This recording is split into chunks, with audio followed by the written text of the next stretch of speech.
I have VP of Economics is Tanner, and we're going to get started here. So I'm going to do a little bit of a background on the WEF.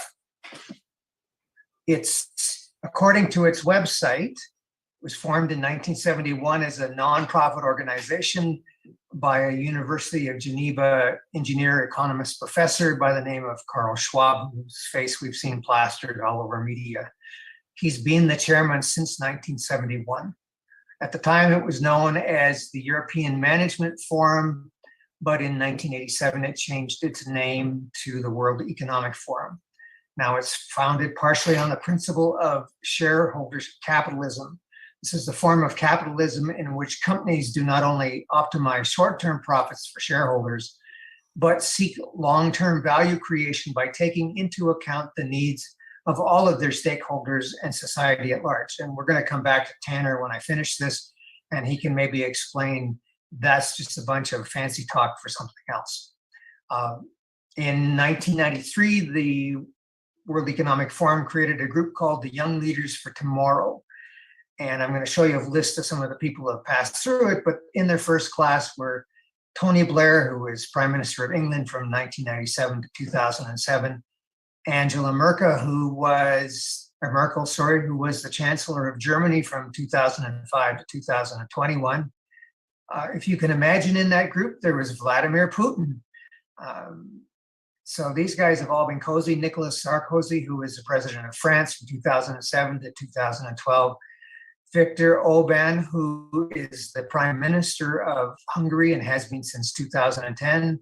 Bill Gates, Bono, and Richard Branson, just to name a few. So we're going to take a second. So here we go. Here's some of the names we mentioned. Gee, in the year 2000, Chrystia Freeland. 2005, Justin Trudeau. And a bunch of names that you may not recognize, but certainly all international politicians. Let's look at royalty.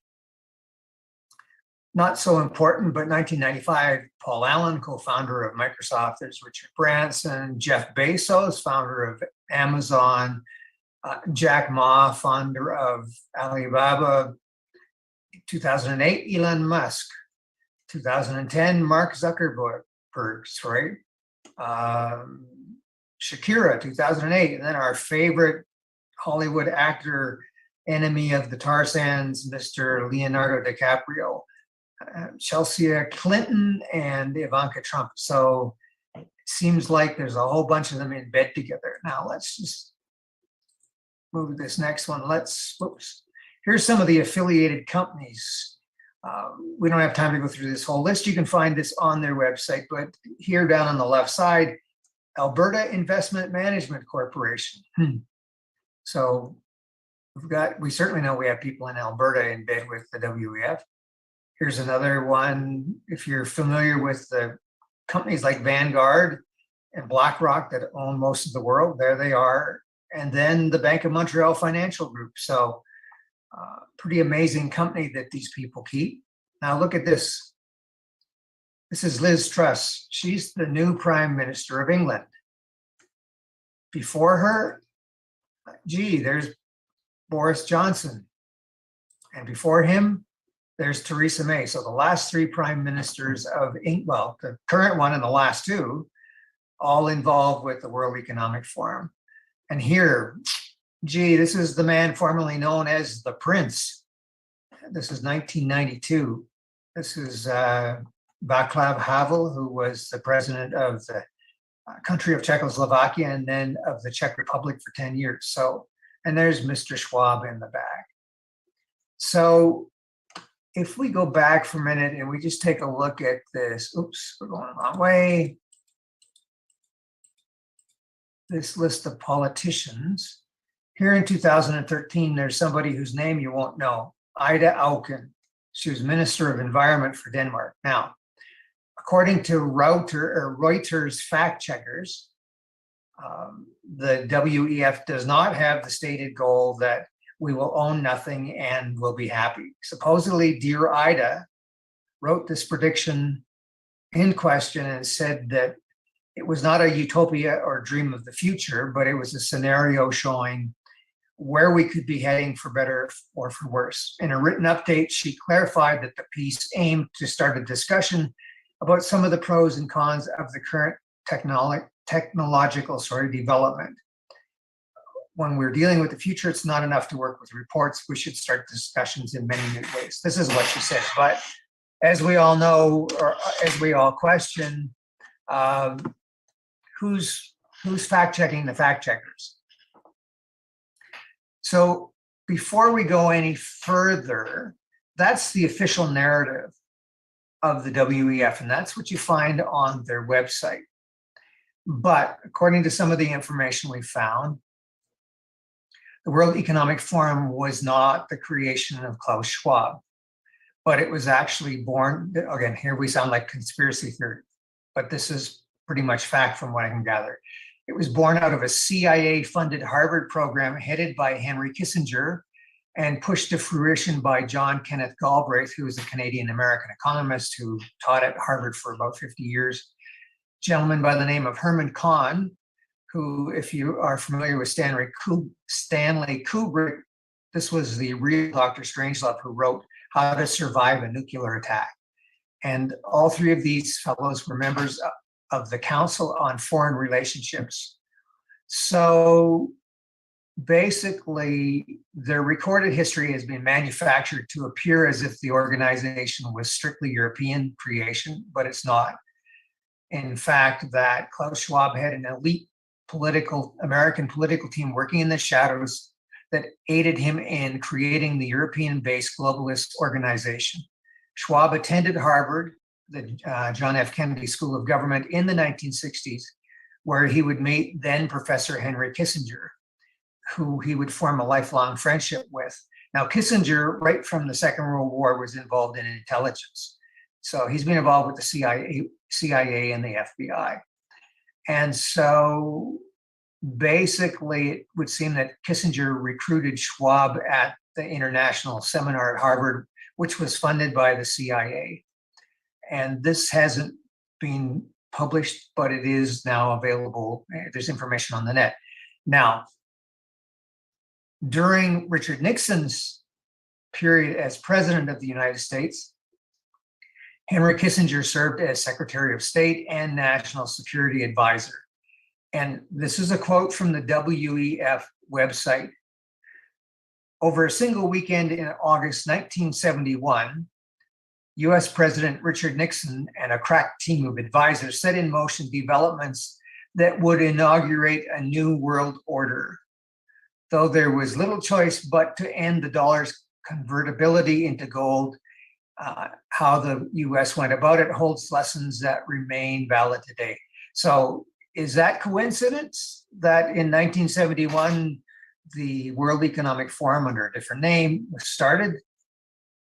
And in 1971, Nixon took the US off the gold standard.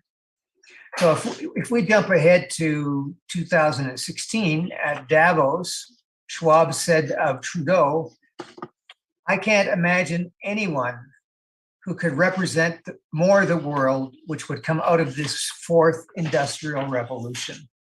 Then in 2017 at a Harvard University talk, Schwab also declared that Trudeau and more than half his cabinet were young global leaders of the World Economic Forum. And he said at that point in time, we penetrate the cabinets. So not only have we had Trudeau, we've had, as we saw, Chrystia Freeland, Jagmeet Singh, Andrew Scheer, Melanie Joly, who is our current Minister of Foreign Affairs, John Baird, who just was the campaign manager for Pierre.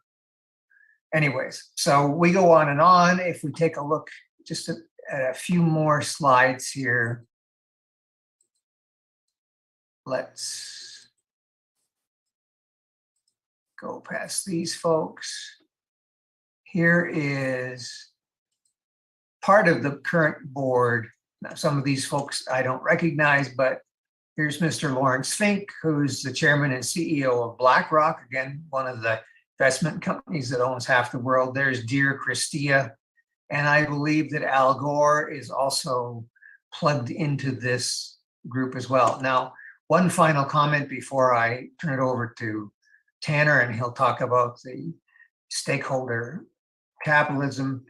Ms. Freeland said before she got involved with the WEF, and she wrote about them, she said, some far-sighted plutocrats try to use their money not merely to buy public office for themselves, but to redirect the reigning ideology of a nation, a region, or even the world.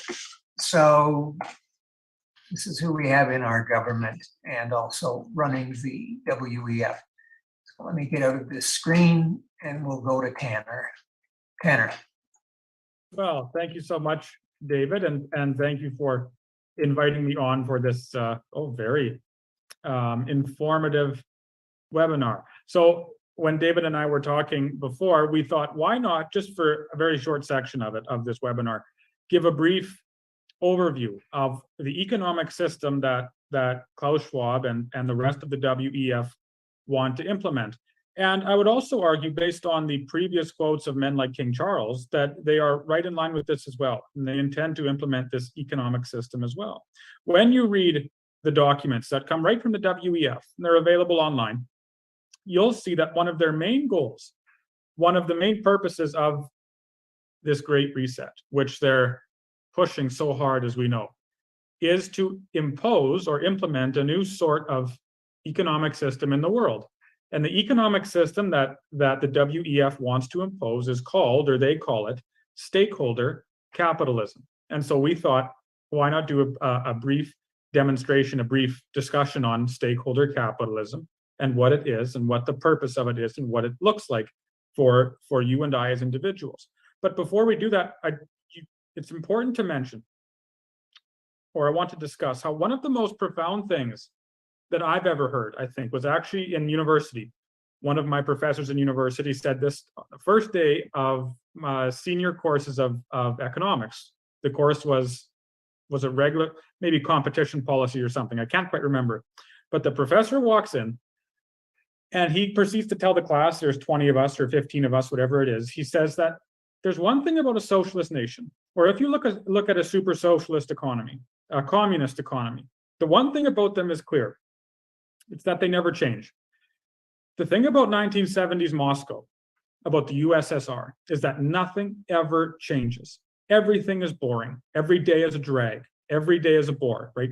Day after day and hour after hour, everything is exactly the same. The houses are the same, the work's the same, the coffee's the same, the outfits are the same, right? And the talk's the same, right? And it's obvious why this is so. There's no private property. And because there's no private property, there's no art, right? Which is it takes a form of decorating a home or decorating yourself in an outfit or painting a smile on your face, what might have you. Because you own nothing in those systems, in those states, because you own nothing in 1970s Moscow, there's nothing for you to decorate because nothing is yours. And so everything, every day, stays exactly the same. And that shaped my understanding of this stakeholder capitalism, right? It's for this reason that I'm opposed to stakeholder capitalism. But in order to accurately dissect its problems, right, you first have to diagnose the disease and understand the disease. And in order to understand the disease, right, in order to know what's making a man sick, you have to first understand what he looks like when he's healthy. So in a healthy economy, right, free markets and competition abound. You might hear something different in the lecture halls of university in this age, but it's not true, right? That's pure propaganda. History is clear, economic theory is clear, common sense is clear, although it's increasingly uncommon these days, that free markets, competition, free market fairness in the economy has generated a quality of life that the whole of human history has never seen. No economic system has been so efficient at pulling individuals out of poverty and generating a quality of life, again, that, as I mentioned, the whole of human history has never seen. Now, that means that businesses compete in the market, right? And they compete for one purpose and one purpose only, if you have a perfectly free market or a free market, right? Those businesses exist to make profit.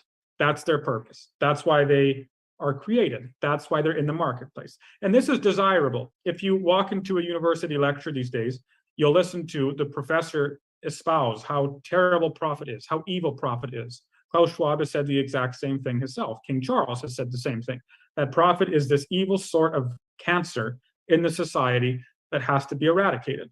But we're proposing a view contrary to that, right?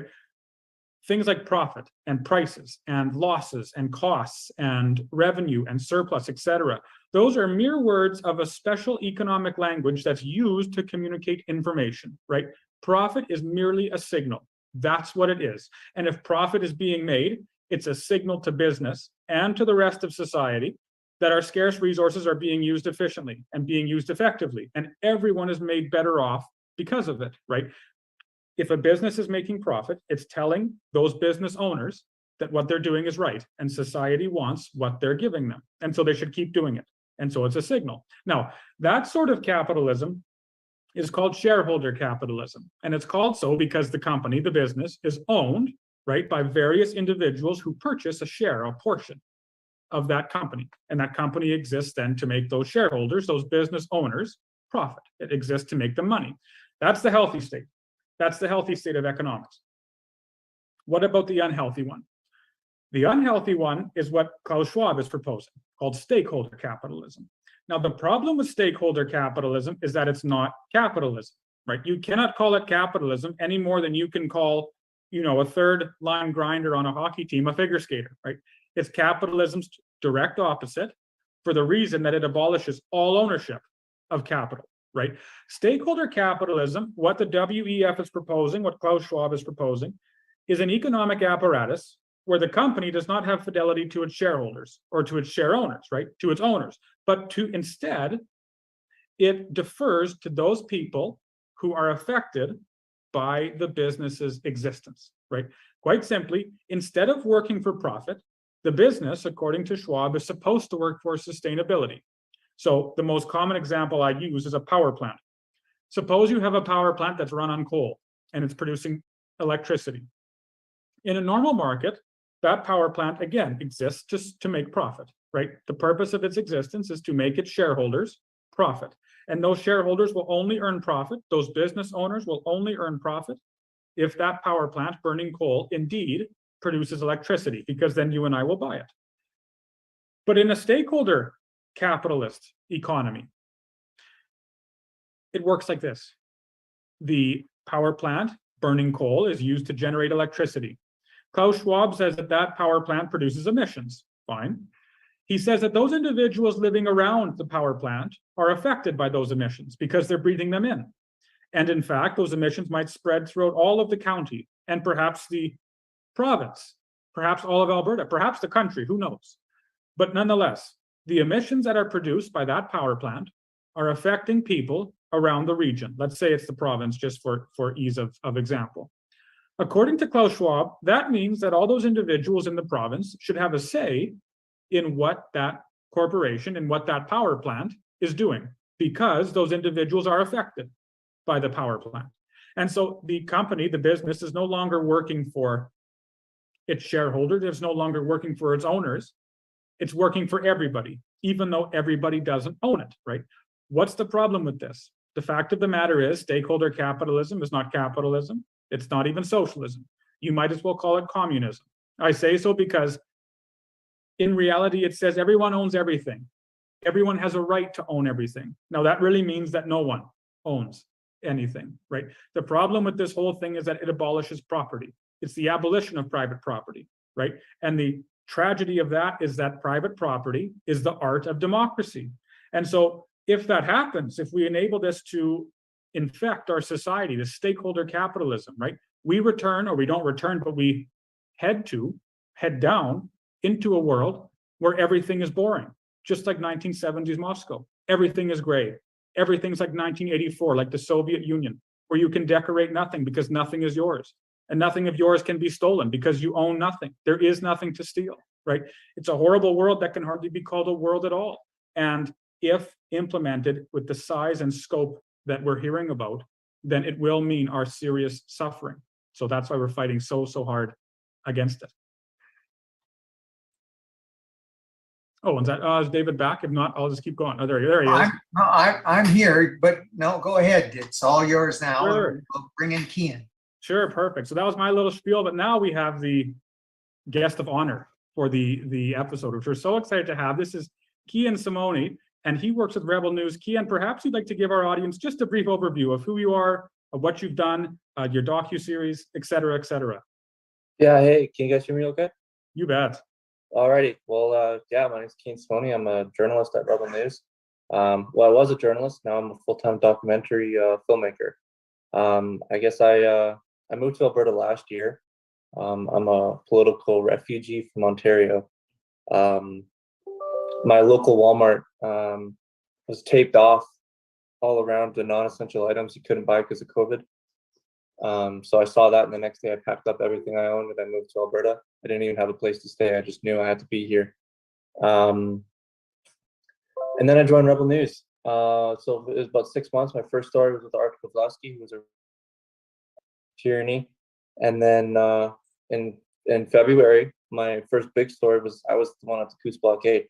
And this is where I really got the sense of what Alberta really was, and a sense of community. It was after that where I wanted to do more. I wanted to, I had some eyes on me because it was an international story, and I figured I would talk about something international. And I was like, well, I haven't yet to see a docuseries or a documentary or anybody really of in media talking about the Great Reset. My dad had bought me the book that Klaus Schwab wrote. I never touched it. I was like, dude, I'm living it right now. Why would I read this? And so I picked up the book, and at the same time, my buddy at Rebel News, Dave, he was reading it as well, and we just started putting together a script. And we knew we needed somebody British to narrate it, so we got our friend Lewis over in England, and that's what makes a good documentary, right? British narrator. But yeah, so now we're making the docuseries. We're 2 episodes in. Our 3rd one should be out by the end of this month, and it's going good. Oh, exciting. So for our audience listening, I'm sure all of them know, or most of them know, what the Great Reset is, but just in case there aren't any, or perhaps you know something in more detail, can you tell our audience exactly what the Great Reset is?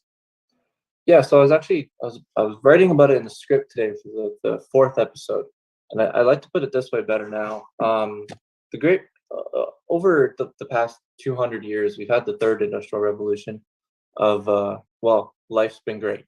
Life is no longer about struggle. It's about prosperity and building, and just being better than we were before. And since the World Economic Forum's beginning, and frankly before that, people have been trying to do this. But what the Great Reset entails is no longer about building the world, which is funny that they say build back better. It's no longer about building. It's about changing it. It's about re-engineering life itself in the eyes of the few. And the few is we could argue about it all day of who those people are.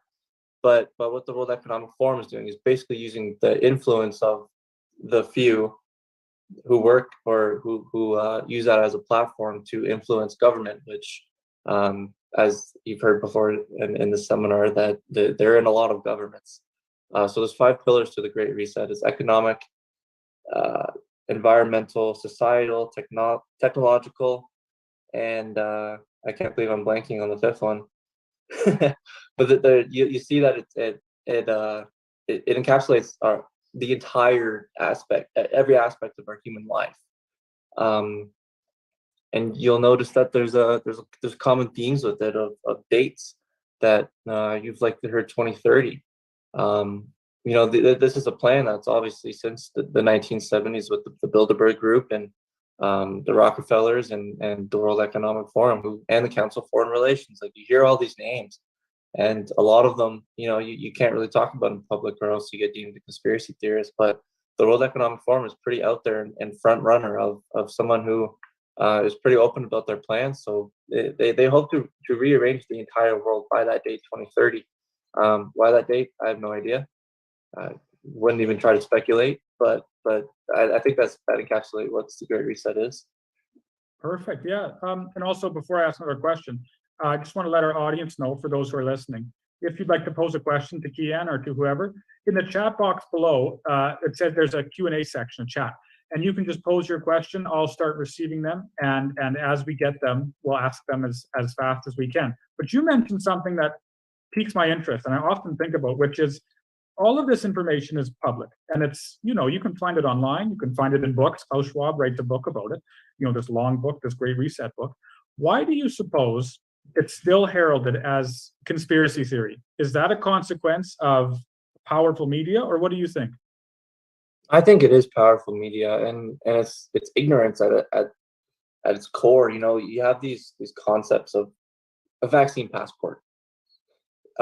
Jason Kenney, let's keep it down to Alberta, right? Jason Kenney, I will never introduce a vaccine passport.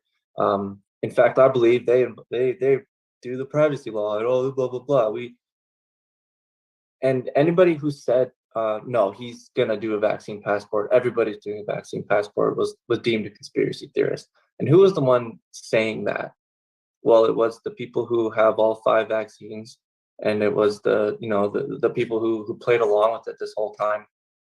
And I think that it's a hive mind of leftist ideology, of people who are calling us conspiracy theorists just for pointing things out that we know are probably true, or damn well to be true. It's a Elon Musk puts it as a virus. I think it's those people who are the powerful people, quote unquote powerful, to be able to basically deem the other half of society X, Y, and Z. Obviously, they have the media on their side, the big conglomerate of media. So keep it straight to Canada. It's government funded. So they have these talking points of. I'm trying to think of another example of what they would call us conspiracy theorists for, but I think it's actually more so the leftist militant people. I call them militants. They're not militants, but they're in their mind, in their head. It's thought. It's a war on thought, and I think those are the people who are really pushing this with the help of the media. Right. Totally. A great answer. We have a question here. Actually, it's a good one. Saying, what is the documentary called, and where can we watch it? Yeah, so it's funny. We don't really have a name for it. We just call it the name of what that episode is about. But you can find it at exposethereset.com. So we'll have the first episode. It's called Introducing the Reset, and then we have the second one. It explains a technological reset, the most scary reset. So that's all we've got so far. Now, that's a good question. So why do you call the technological reset the most scary reset? I know C.S. Lewis has a book where he talks about this omnicompetent global technocratic state, and he makes it sound like something out of 1984, even though it wasn't written yet. But anyways, why do you call the technological reset the scariest one? Well, I think you just answered it with the quote right there. It's all about it is the control, and it is the reset that is happening right now before our eyes. You look at, and I'm gonna pick on crypto people now. I'm not a crypto guy. You look at this what happened during the Emergencies Act, when people's bank accounts were being seized, and they're like, "Oh, crypto will save us," and then they started seizing crypto. It's just, think of that and times it literally by what year is it? By 8 years of how much further they're going to be going until they finally get to this goal of basically mimicking what China's social credit system is, but just westerning, I don't know what the term is, westing it down to where it's like, oh no, this is not fascism, this is not communism, we aren't a dictatorship, you're actually completely free, we are just literally in your head, like the World Economic Forum wants to be, either chips or just by studying you profusely through what you consume and what you search. It is all control, and it gets to the point where what they're trying to do with AI, I sound like I'm from some Marvel movie or something. Like they really do want to recreate the human experience, assuming its highest model is within a man-made creation. Look at what they're doing with VR and what they're doing to our children through just keeping their faces down to screens. We all see this happening today. So imagine if this is what they're resetting everything today with how we use technology. So it's scary to me, because imagine where they'll be in 8 years if they're the ones controlling this. And I just want to put one more point there onto that. This is what the fourth industrial revolution is, and you can't escape it. There's no escaping the fourth industrial revolution. And we should take pride in that as humans and as a society, that we are moving on. And I think you all know Harari. He's a World Economic Forum contributor. He put it best to say that we don't really die of sickness anymore. Like, sure, we die, people get cancer, but we're not on a mass scale dying of sickness. We're not on a mass scale starving, at least here in the Western countries. You know what I mean? Like, we are not who we used to be 50 years ago. So we're going to be taking that energy and putting it somewhere else. And it's up to people like us and people who are on this call to take their power back and their control back, so that when we do go through this fourth industrial revolution, it is not about actually stripping down our rights and freedoms while giving us fancy toys. It's about being able to use these fancy toys to just make human experience way better. Right. So now on that last point, you were talking about how it's up to us, and us on the call and so on, to take back those freedoms. What would you say is the most effective way to battle this Great Reset? What can we do right now to slow its advance or to repel its advance entirely? I have two. I have a hot take and a not so hot take. I'll do my not so hot take first. People say our vote doesn't matter. It does. It honestly does. The World Economic Forum, sure, they have their tentacles over everything, in everywhere, but it's not this grand, world. I can't even put a name on it. It is not this big machine that everybody's talking about. It just has influence. It does not have power, and the fact that we have all these politicians who are towing the line of the same kind of talking points of with the World Economic Forum. There are ones who don't, and we still need to exercise that democratic right to vote. And especially here in Alberta, we have the third largest oil reserves in the world. We need a premier, and now we're in such a pivotal moment that we actually need to vote for someone who we think that will actually push back against the Great Reset. Because denouncing the World Economic Forum doesn't mean bullcrap. You can say, I will not do anything with the World Economic Forum. Nobody in my cabinet will ever go there. That doesn't mean anything. And I'm speaking to you, Pierre Polyev. That doesn't mean anything. You can say that all you want, but until you actually start denouncing or pushing back against the policies that they're influencing onto our country, net zero. Why are we even saying that term? You know what I mean? So I think that we need to be voting against the World Economic Forum, and politicians are now coming out against it. My second hot take, I'll try to keep it as short as possible. There are 9 billion people in the world. I think it's almost 9 billion. 200 million people are on Twitter, 250 million are on Facebook, and I think 400 million are on 250 on Instagram, 400 million on Facebook. It's not a lot of people. We think that everything that we're seeing on the Twitter sphere or the Facebook sphere is what the world is like, and it's not. And it's not what people are either. There are billions of other people who we have not heard yet, and we don't know their line in the sand. We don't know what their dreams and aspirations are. In the first chapter of the book, Great Reset, Klaus Schwab talks about quantum politics. And we're stressed like quantum physics, where think of infinite possibilities. Quantum politics talks about infinite people, basically. It's all of these people who have dreams, aspirations, who have love for things that you don't, or who hate things that you don't, that everybody is so different that if you were to do what a quote unquote New World Order or a quote unquote the Great Reset, you better have a damn good control right away, because you're going to start crossing lines of people who we haven't heard yet because we haven't seen them on social media. We haven't heard them talk like walking down the street. The best thing that you can do is actually just doing what you're doing now, and that is being human, because they cannot infiltrate every single mind on this planet the way that we think that they can, because we're so caught up in all of this madness and this heat and it's so hot, it's on fire.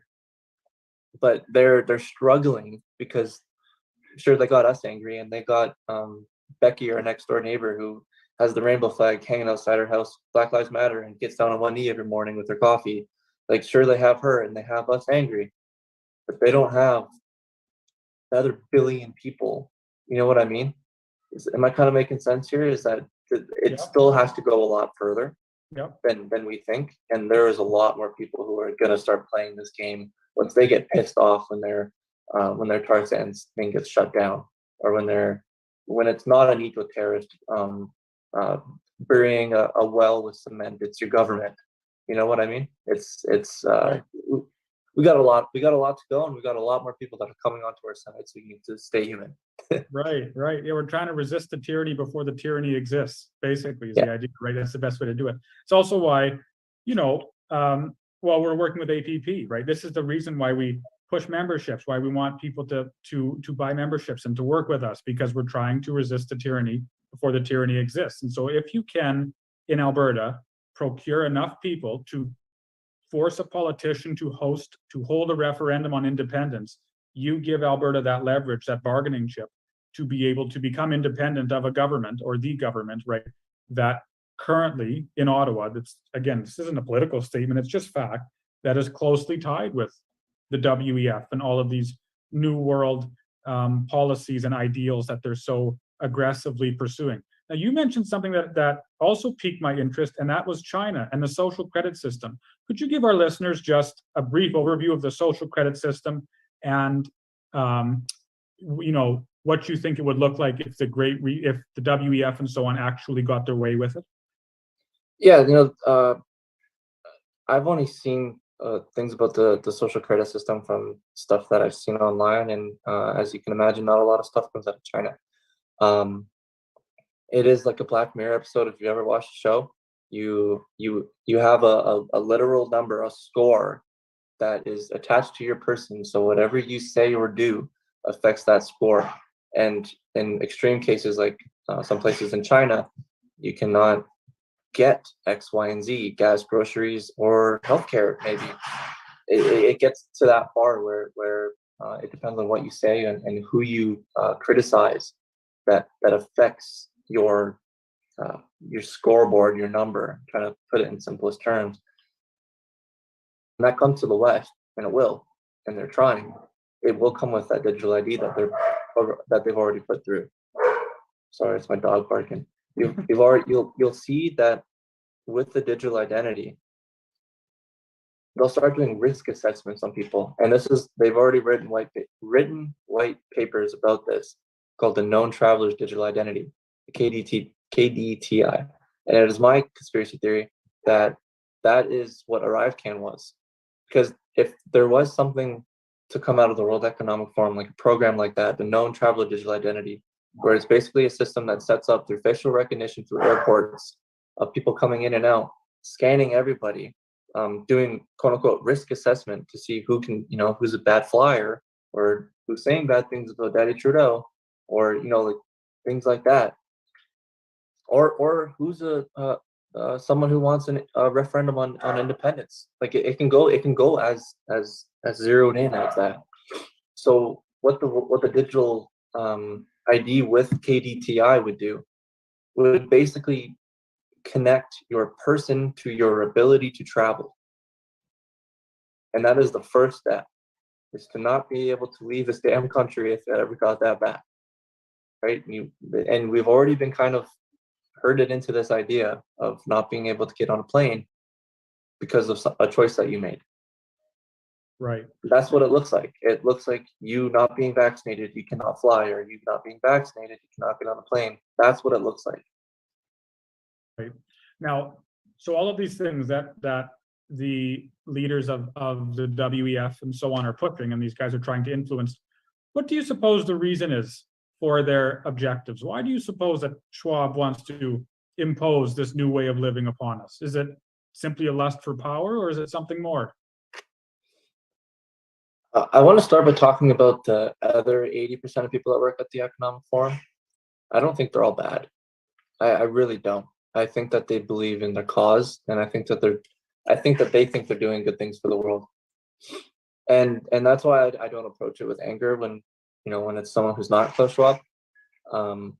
It's all about just educating people, and they obviously haven't seen the world. But why I think Klaus Schwab wants to do it, it's a good question. you don't really think about, why they Right. would want it. It's the obvious answer is, oh, they want control. Right. They want full control of the world. They're the James Bond villain. Right. Yeah. I Here- think, Go ahead. Sorry. I think he does think that he's doing good, and Right. people can fight me on that, because a Right. lot of people said that he's just doing he's doing these things knowing that is bad, and that's why he's so successful. But I think he thinks he's doing good. Right. I Right. think he knows it's controversial. Right. I mean, look at Trump. You know what I mean? Like he knew what he was doing was good, and a lot of people on this call would agree with that. But the other half of the world hates his guts for it. We can view it the same way as this, except it's it's more impactful on our lives than what Trump could do. And that's why we need to be educating people on this, because I do think that they are doing good. Or sorry, think that they're doing good. Right. Now, here's a good question. Martina asked, do you think that they're going to succeed with fully implementing the Great Reset, or do you suppose it'll fail?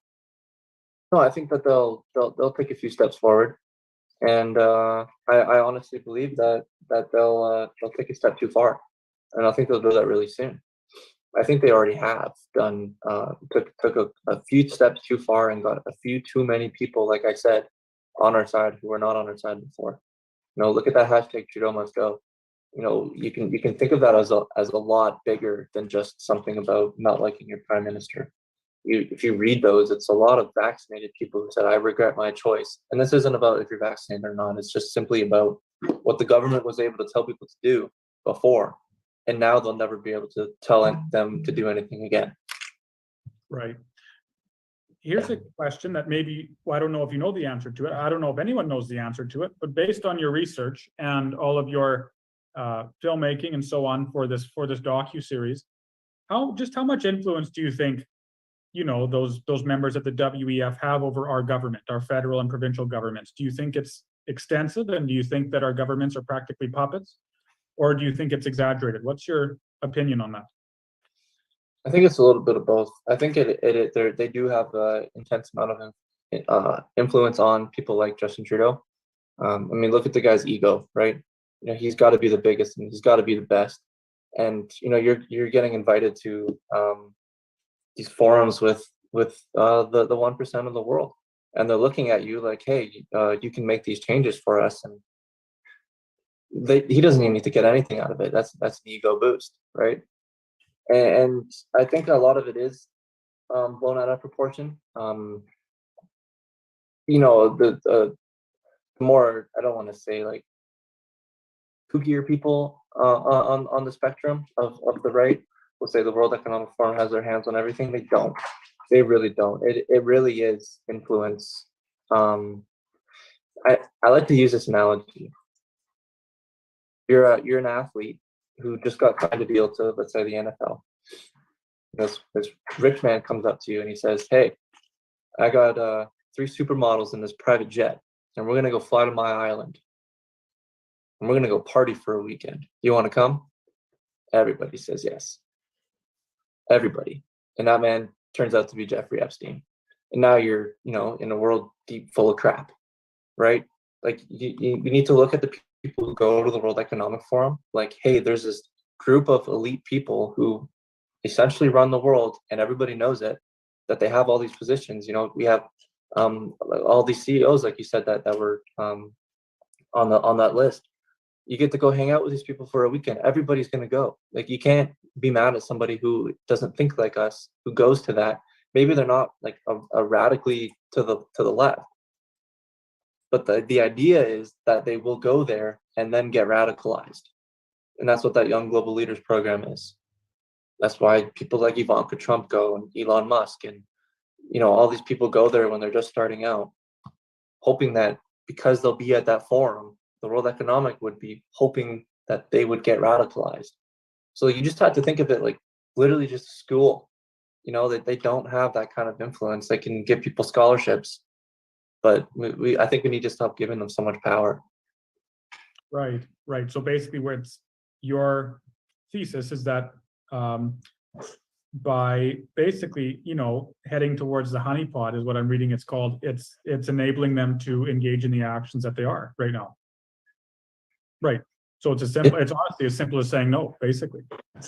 Yeah, it's simple as that. Right. Oh, well, it's just solid. It's an excellent essay also by Lewis called After Priggery What? And he's talking about the media, but it seems to be the same thing with this.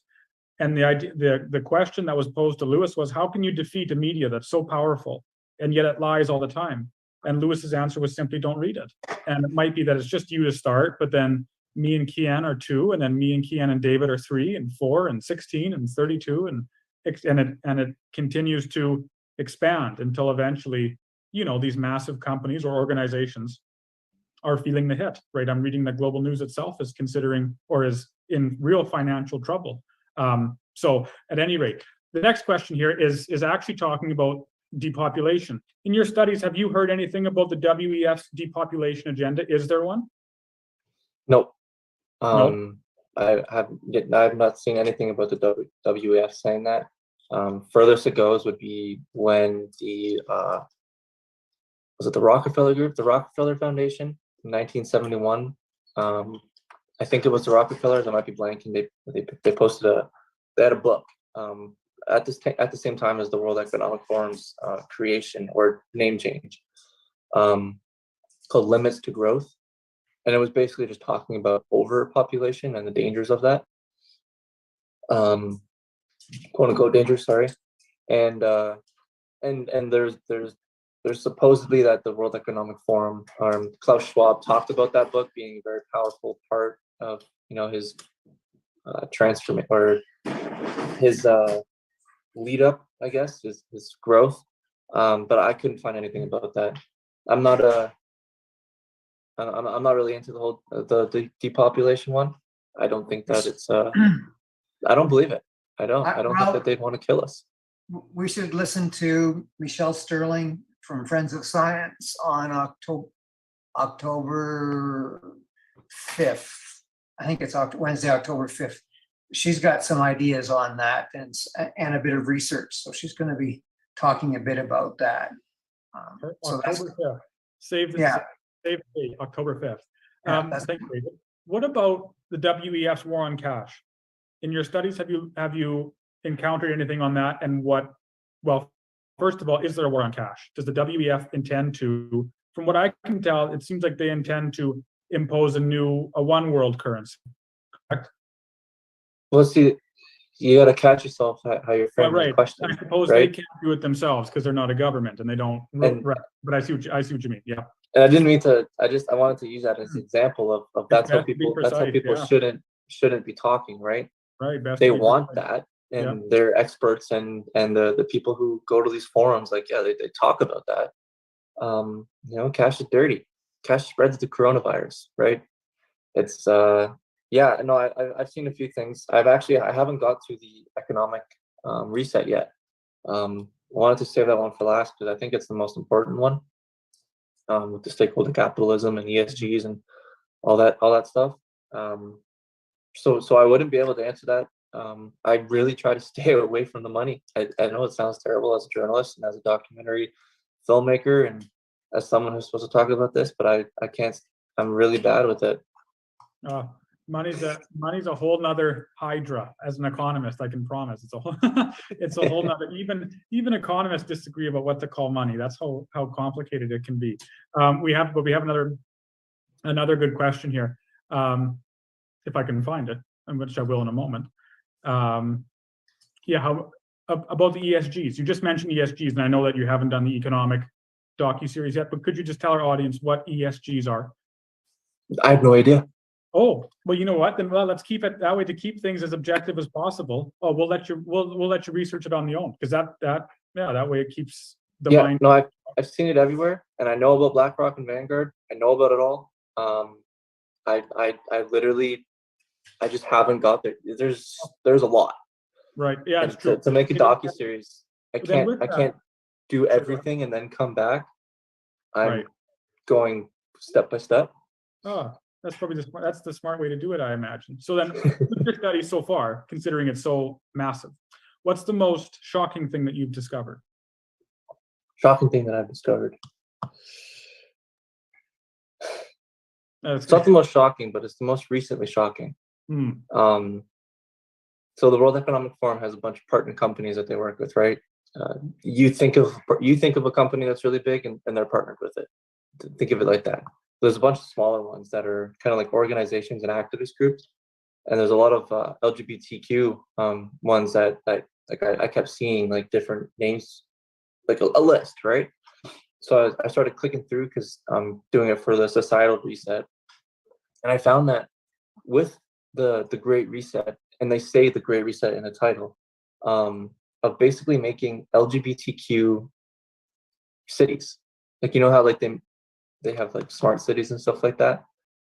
They're designated cities being an LGBTQ city, where companies in that city, if they are more on board and kind of like spew that narrative or spew that ideology of not just gay, like LGBT, like, you know, that whole LGBTQ spectrum. I'm trans. I'm a man. I'm a woman.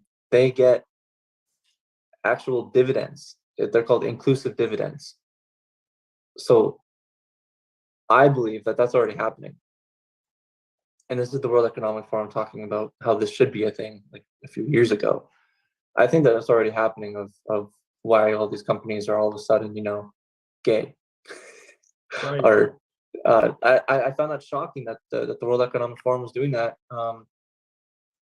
making LGBTQ cities. Like, I don't even know what that means. Why would we need that? And why are we paying companies to basically, you know, what happens when schools start getting these dividends? How do we know that they are like already aren't? Right. So with that, then, you know, it seems like this agenda, this corruption seems to run so deep, right? Obviously, even here in Alberta, we often hear about groups like Wellington Advocacy. We hear about, you know, this AHS deal, I think it was in 2019, with the WEF. Just how deep do you think it goes even here in the province? And do you know about any of those organizations and groups and deals and so on in the province of Alberta? Yeah, I know about the AHS deal. I did some research into it. Yeah, I don't think it was as nefarious and bad as we'd like to hope. I think it was just like a weird. I don't know. I didn't find anything that I was like, oh my God, you know, we're screwed. But like I said before, how Alberta has the third largest oil reserves in the world, the most ethical oil in the world, and the most incompetent government when it comes to exporting oil and our natural gases, and, you know, our whole oil and gas industry is around the world is being attacked. So like, imagine being the third largest oil reserve in the world. You can imagine that all of their eyes are on Alberta. And that's why I think this provincial election is so exciting, because I think that there is actually some quote unquote deep state people, you know, really interested in what the hell is about to happen here. I think it is. I don't think it's as I forgot the word that you said of how deep it is into Alberta. I don't think that the tentacles are all soaked in yet, but I believe with the right or wrong leadership, we could see some pretty big advances on Alberta while we move towards net zero. And we have a net zero facility that just is getting put in Fort Saskatchewan. I think it's the first in the world. You know, we need to be looking at those kind of things and that's because Alberta is Alberta. Why would you want to invest in anywhere else, right? Like, so I think that that's why it's so interesting living here during this time, being such a rich in everything province. That we should be looking towards them putting their dirty hands all over it even more. Right. There's treasure to be found in the Eden of the Western world. Right. I know. Now, with, you know, all of your interviews and so on, and talking with people, have you noticed that the majority of people you talk with don't know about all of these things, or are they opening? You know, are they becoming awake to it, opening their eyes? What have you found? Yeah, I think the majority of people are understanding it. And I think that conversations like this are extremely important because one wrong turn on even Twitter, you are getting misinformation and disinformation. And I know people hate those words. I do too, trust me. But you're gonna click that great reset hashtag and you're gonna see some things that really piss you off. And I promise you they're probably not real. Like it's not as crazy as people think, but it is as entwined in our lives and moved so slightly, like that frog in a boiling pot analogy. It is so slow that I promise you, if you read something on the internet that seems like the world's about to end tomorrow, it's not true. But yes, more people are on board and starting to see these things. And again, that's why these things are so important, because now everybody here can kind of calm down a bit about the World Economic Forum and go out and tell them about ESGs if they know what the hell ESGs are, right? Or tell them about the technological reset of it is about control. Point them to Arrive Can. The fact that they know what the Great Reset is means that they're half awake to the situation, and it's up to people like us to formally educate them on the ins and outs of it. Right. Here's a question from Leslie. She says, do you think there is an intentional goal of destroying Western values and societal structures? Yeah. When I started about what the Great Reset was, it used to be about building. And again, it's funny they say build back better, but it is about changing. It's about changing our lives on every single aspect. So we have family, God, respect here in Alberta. I think those are our main three values. And I'm just using Alberta as an example because we're here. All of those are under attack. I mean, it's obvious. And is it the World Economic Forum doing it solely? No. Are they definitely advocating for these kind of things? Yes. I was just reading an article today about how they think that toxic masculinity is the cause for climate change. It sounds funny at the core, and maybe somebody wouldn't read it because, hey, that sounds like the most stupid thing I've ever heard of. But that changes people's minds about men. And I think that there is a war on men. And I'm sorry, ladies, but men built the West. Here's a question for you, building on that. Why do you think there's a war on men and masculinity? Well, I mean, I forgot where the proverb or where the quote was from. But you want to take out a country or take out a nation, take out their men. And, we're not being killed, but our 22-year-old testosterone today is the same as 65-year-olds in 2000. And that's due to just poor education in school and in our healthcare systems. And, we're not taught how to be men anymore. In fact, we're given surgeries to give us big boobs. We're the war on men is because men, and again, sorry, ladies, are the ones who are supposed to stand up to Yuval Noah Harari, Klaus Schwab, or Justin Trudeau. And when things ever came to the tipping point and people started knocking on doors, the man filled with soy is not going to get off his couch and force someone out of his property.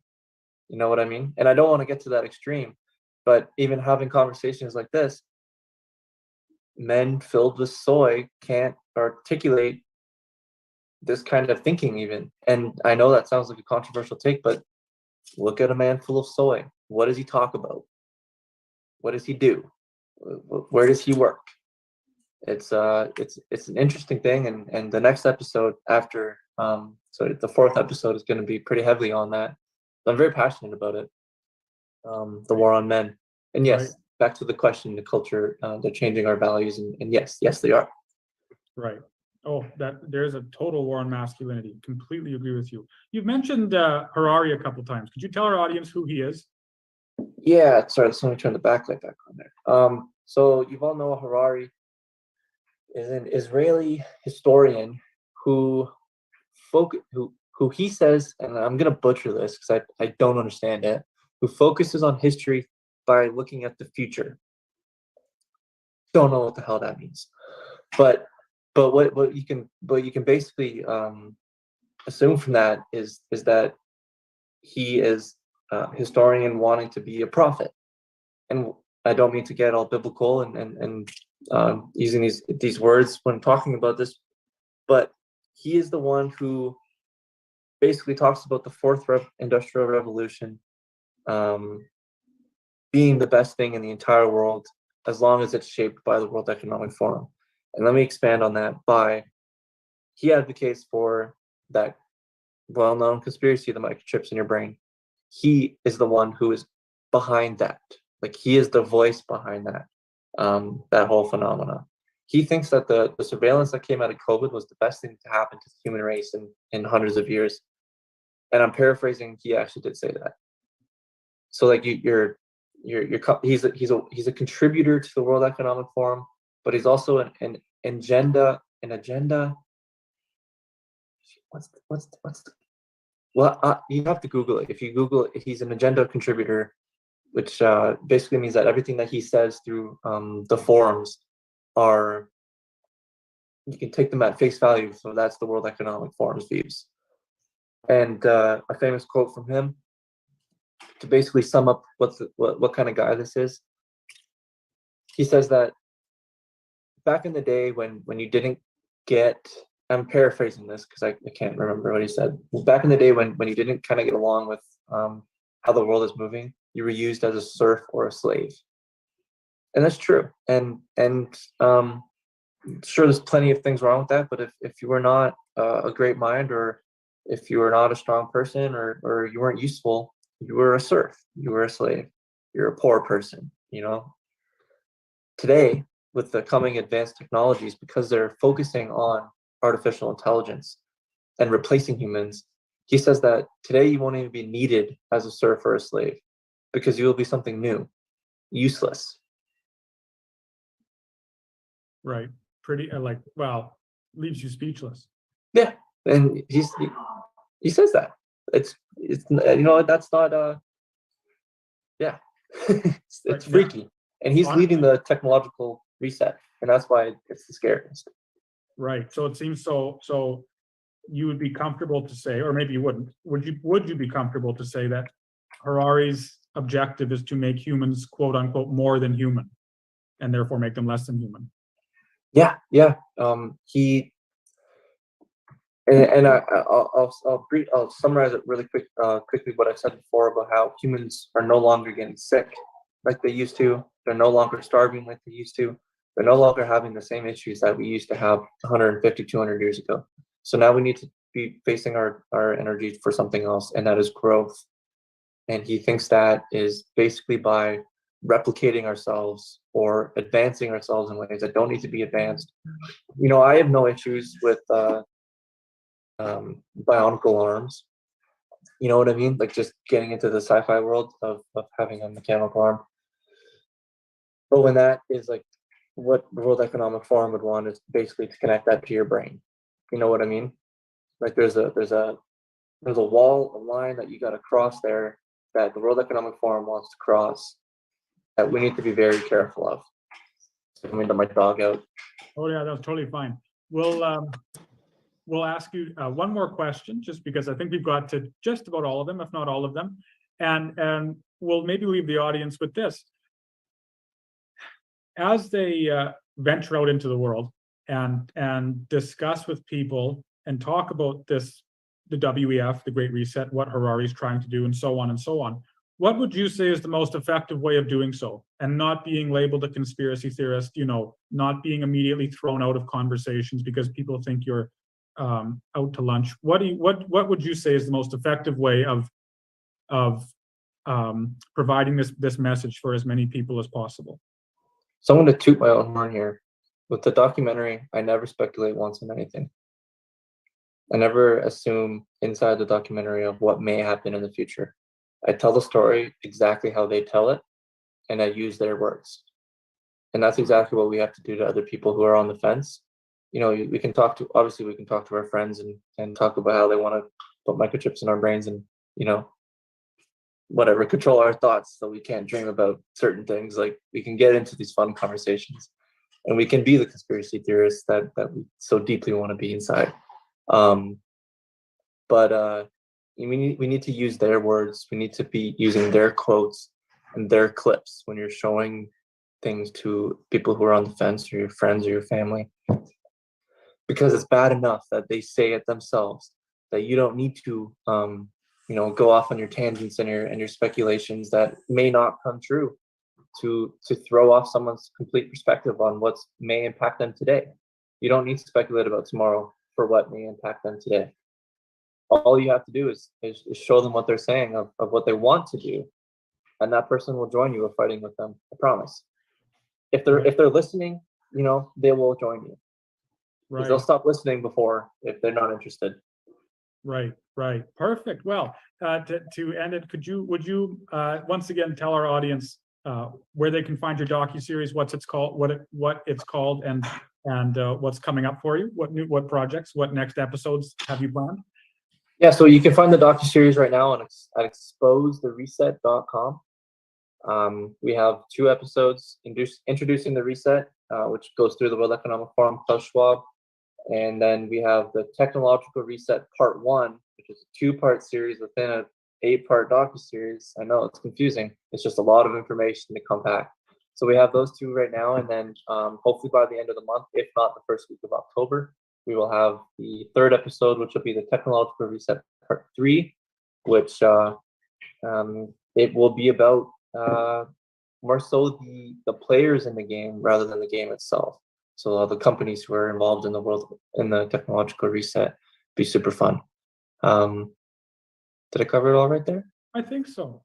Yeah, where it is, episodes coming up. Yeah, it's exciting. We want to thank you so much, Kian, for coming on our webinar today, on our show today, and thank you to all the audience members for joining in and listening to us. Again, you can find Kian at Rebel News. He's working on a docu-series about the WEF and the Great Reset and so on, and what they're trying to influence and accomplish.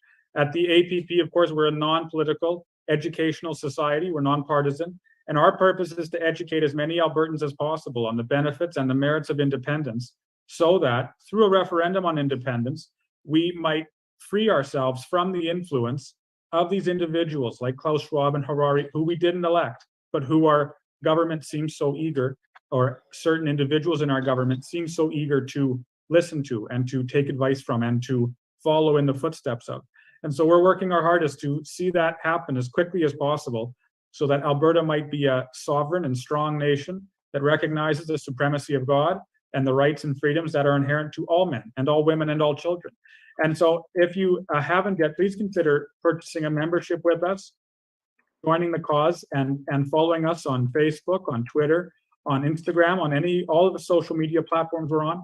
Check out our website, www.albertaprosperityproject.com, www.albertaprosperityproject.com. There you can see all our research, our documents, and information on topics just like this, like the Great Reset. So once again, Kian, thank you so much for joining us this evening. Thank you all for listening, for coming, and we'll see you next week with another episode. And yes, next week we'll have Mr. Brett Oland, who is the CEO of Bow Valley Credit Union, with us talking about FinTrack and open banking. So please do join us next Wednesday at 7 p.m. Thank you to everyone, and have a great night. Thank you.